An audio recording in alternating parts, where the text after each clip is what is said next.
Welcome to HitPointsGaming. My name is Corey, and today's episode I'm going to be looking at the game of The Liberation of Rietburg, a game taking place in the world of Andor, published by Cosmos.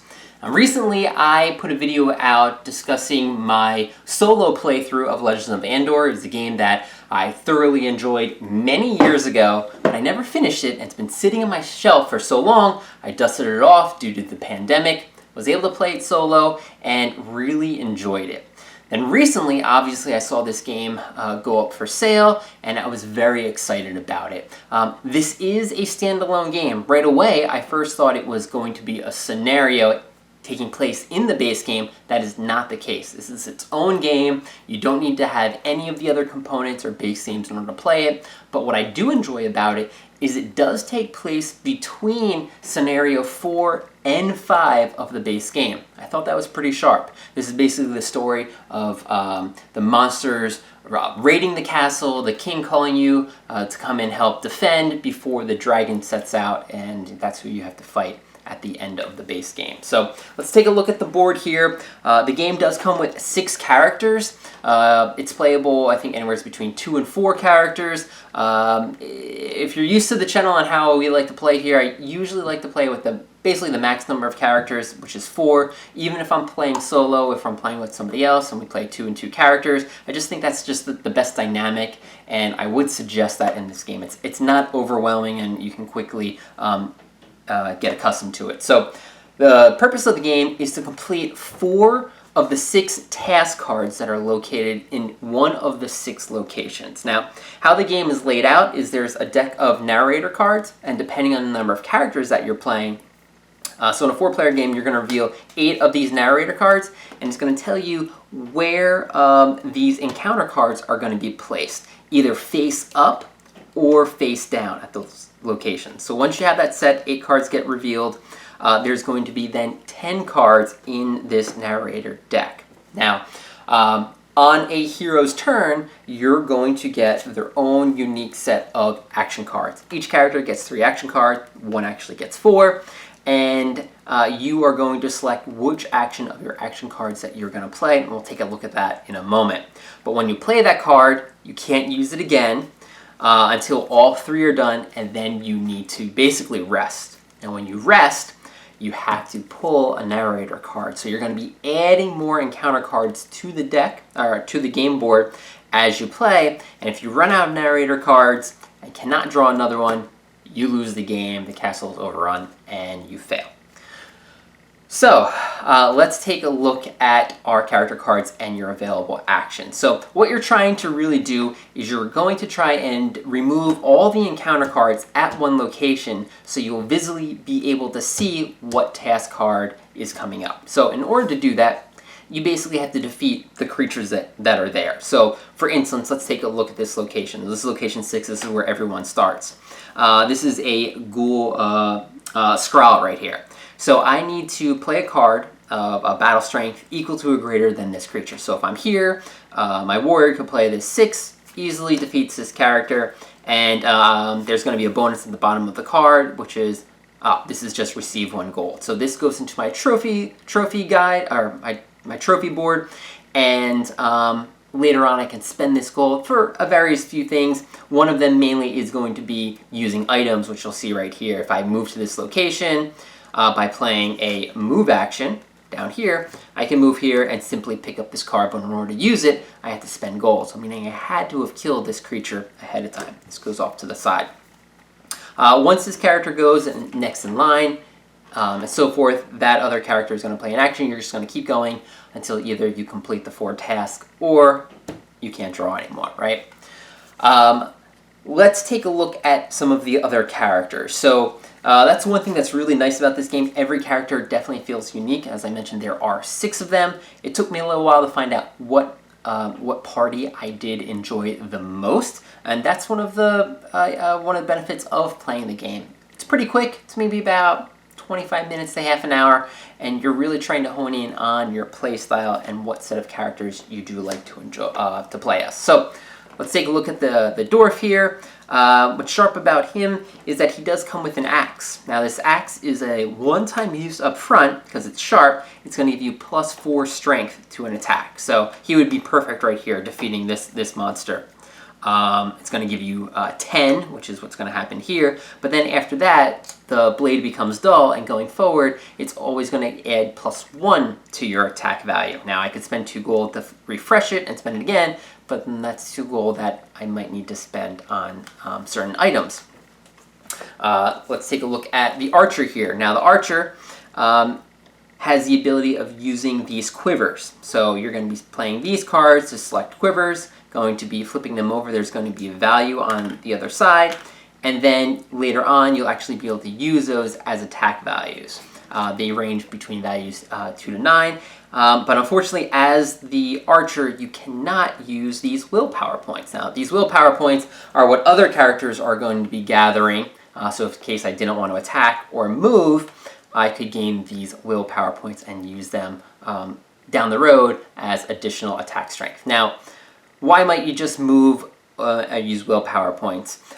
Sometimes you can't actually attack an encounter card at your location, and the reason being is because it's face down, right? So you need to play certain cards that allow you to, let's see if I can find one right here, flip a card over and reveal it. Right. So what you're trying to do, you're going through each location, you're looking to flip over the encounter cards, defeating the creatures, getting down to when there's nothing at a location. When you're there, you can actually flip over the task card, and then you have to fulfill its condition. So for instance here, you must defeat this creature. His strength equals the combined value of all top face-up creature cards at all 6 locations. So that's an issue with revealing all the cards at once, because this creature card is going to be, what do we got, 30?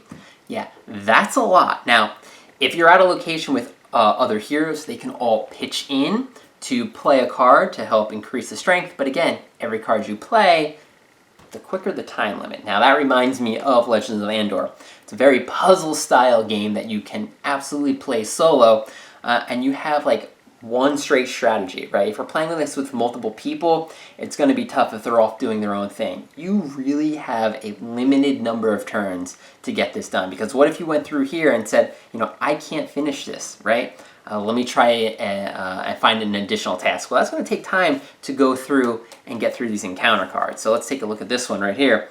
You must collectively have 3 friends. Now, friends are this deck of cards here that you will be able to achieve or receive when you defeat trolls. Now, trolls have a high strength, 12. When you beat them, you are going to get a friends card. This is going to go into your hand, and it's going to give you an additional ability. This is going to be an action card that even when you rest, you're going to be able to get this card back into your hand. So again, when you spend all of your cards, you rest, you're going to have to play that narrator card, but then you can bring everything back. So this basically gives you another action. Now, this right here, you may move any one hero to a location of your choice. Pretty helpful. You can even play these cards even if you don't want to actually use the action, but just to use your turn to keep the game going. Say you're waiting for a card to be flipped, you only have an attack card at that location, you can spend this, have other characters go before you, flip that card so you can perform this. One of the best things about this game, like I mentioned, is finding what characters work best for you. What's that combination? So you've got a mage, you've got some support characters. That's what I really did enjoy. So let me switch gears for a moment and talk about Legends of Andor. What was great about Legends of Andor, I feel, was its story. You know, this is before like big campaign, epic games are really out. Sure, there was Descent, but this had a story-driven element to it. There was like 5 linked scenarios, and of course other games came out, other expansions came out after that, but I really did enjoy that. What I didn't enjoy so much with Legends of Andor is once I maybe failed a mission due to maybe a bad dice roll, or the location of an item was off and I couldn't physically beat the game, I had to reset it all over again. It took maybe an hour and a half to get back to my point, and that just kind of felt like a waste of time, even though their story was there. This is kind of the opposite.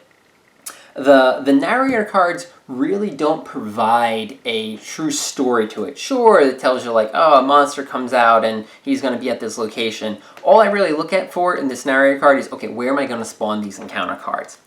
But even if I lose this game, I quickly learned, okay, what did I do wrong? Maybe I need to swap somebody out. Was able to set it back up, and I'm playing again.